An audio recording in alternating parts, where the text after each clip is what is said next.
Pastora, presbítera, bispa, que o correto é episcopisa, e apóstola são posições eclesiásticas que muitas mulheres alcançaram recentemente.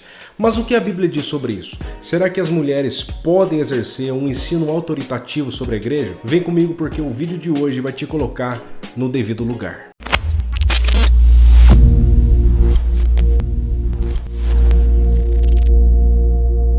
Aqui você tem bons conteúdos toda semana, imagem de qualidade, um som limpo e uma edição profissional. A única coisa que eu não tenho é o seu like e a sua inscrição. Então me dê essa ajuda, porque a Bíblia diz que aquele que sabe que deve fazer o bem e não faz, está pecando.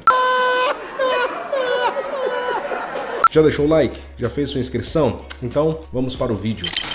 O pastorado feminino nunca foi desejado ao longo da história da igreja. Ele começou a ser desejado recentemente após a primeira onda do feminismo. Só para te contextualizar, em 1848 aconteceu a primeira reunião de mulheres feministas em Seneca Falls, que visava discutir os direitos das mulheres. Essa reunião, com apenas 300 pessoas, gerou um documento chamado Declaração dos Direitos e Sentimentos, que denunciava o status inferior em que as mulheres eram mantidas e apresentava soluções para se alcançar a igualdade econômica, política e também moral. O interessante é que após 2 anos dessa reunião feminista, que teve impacto significativo em todo o mundo, começaram a surgir as primeiras pastoras da igreja cristã. Antes da chamada primeira onda feminista, não haviam relatos de mulheres sendo ordenadas ao ofício pastoral. Desde o primeiro século da era cristã até 1850, não haviam pastoras na igreja. O pastorado feminino é algo muito recente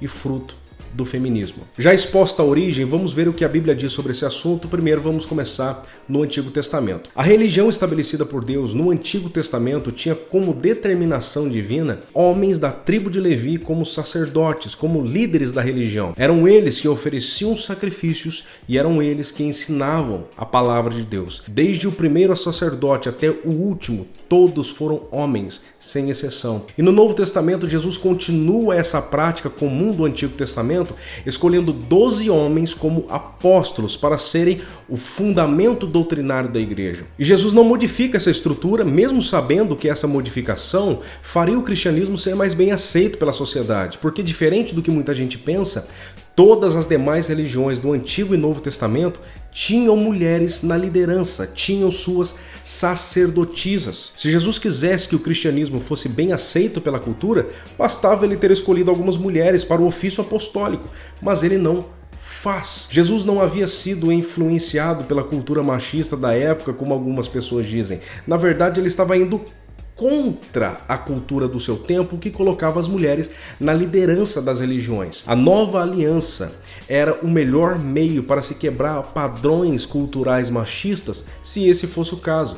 Mas Jesus não faz isso porque a escolha de homens como líderes da igreja não tinha relação alguma com os padrões culturais ruins da época, mas com uma determinação de Deus. Em 1 Timóteo capítulo 2, Paulo vai dizer que a mulher não deve ensinar de modo a exercer autoridade sobre os homens da igreja. E esse ensino autoritativo está diretamente relacionado ao pastorado, porque é o pastor que ensina a igreja. Veja o que o texto diz. A mulher aprenda em silêncio com toda submissão, e não permito que a mulher ensine nem exerça autoridade de homem, mas que esteja em silêncio. Logo após dizer que a mulher não pode ensinar de modo a exercer autoridade sobre a igreja, Paulo mostra que essa responsabilidade é dada aos homens pastores da igreja. Tanto é que todas as características pastorais citadas pelo apóstolo são masculinas, e uma delas é ser marido de uma só mulher. Paulo não diz que a bispa ou pastora deve ser esposa de um só homem, porque ele não tem em mente o pastorado feminino. Essas palavras paulinas podem parecer rudes, mas não são, muito pelo contrário. Elas expressam um sentimento de simpatia e compreensão básica. Nas palavras de William Hendrickson, esses versículos ensinam que a mulher não deve entrar na esfera de atividade para a qual a força de sua própria criação não é apta. Assim como uma ave não pode viver debaixo d'água, uma mulher não pode exercer uma função na qual não nasceu para exercer. E não porque ela é inferior, mas porque Deus deu aos homens e às mulheres funções e características distintas. Esse papo de que o lugar da mulher é onde ela quiser só encontra amparo no feminismo e não na Bíblia. Essa frase que é muito dita hoje só expressa rebeldia contra Deus e não obediência a Ele. Nos versículos 13 a 15 de 1 Timóteo 2, Paulo explica melhor os motivos nos quais as mulheres não podem exercer autoridade pastoral. O texto diz o seguinte: porque primeiro foi formado Adão e depois Eva, e Adão não foi iludido, mas a mulher, sendo enganada, caiu em transgressão.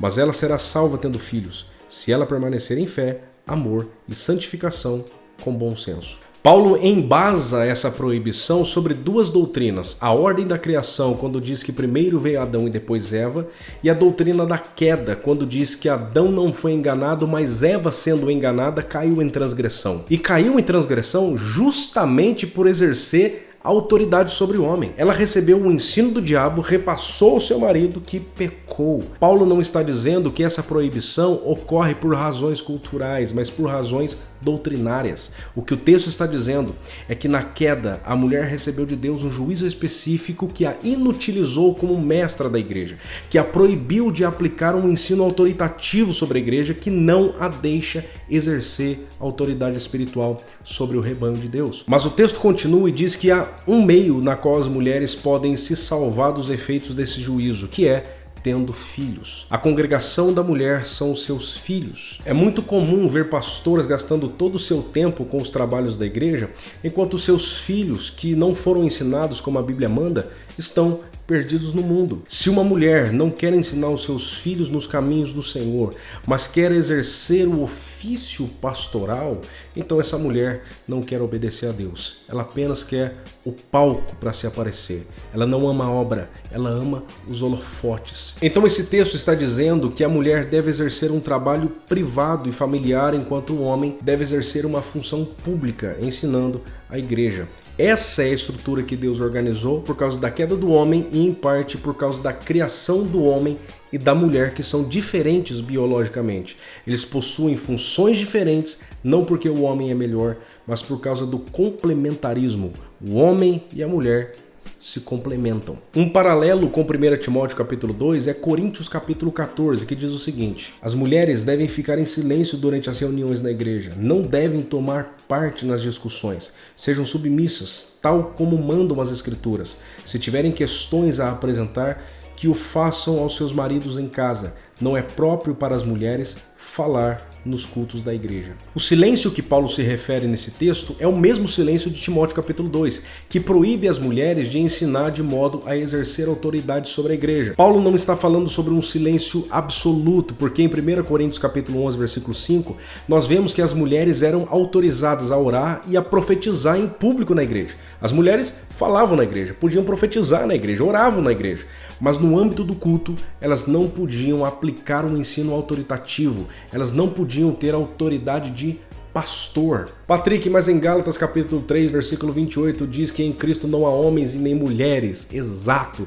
Só que nesse texto Paulo não está falando sobre cargos na igreja. Paulo está falando sobre salvação. Você não vai encontrar nenhuma pastora na Bíblia. O que nós temos na Bíblia são mulheres piedosas que falavam de Jesus, que serviam a igreja nas mais variadas áreas, que eram missionárias, que aconselhavam os irmãos em particular, que abriam suas casas para que a igreja se reunisse, que ensinavam as mulheres da igreja, que profetizavam e oravam, mas nenhuma delas era pastora. O que precisamos entender é que existem muitos outros trabalhos na igreja além do pastorado. O pastorado é apenas um dentre tantos outros trabalhos da igreja. Os exemplos mais recorrentes que algumas pessoas usam para defender o pastorado feminino são o de Raquel, que era pastora, e o de Débora, que era juíza. Mas Raquel era literalmente pastora de ovelhas, numa época em que essa palavra pastora não era utilizada para se referir ao cuidado com a igreja. E Débora exercia um trabalho civil como juíza. Seu trabalho não tinha nenhuma relação com o culto. As mulheres podem trabalhar. Elas podem ter cargos altos nas empresas, porque não existe nenhuma proibição bíblica em relação a isso.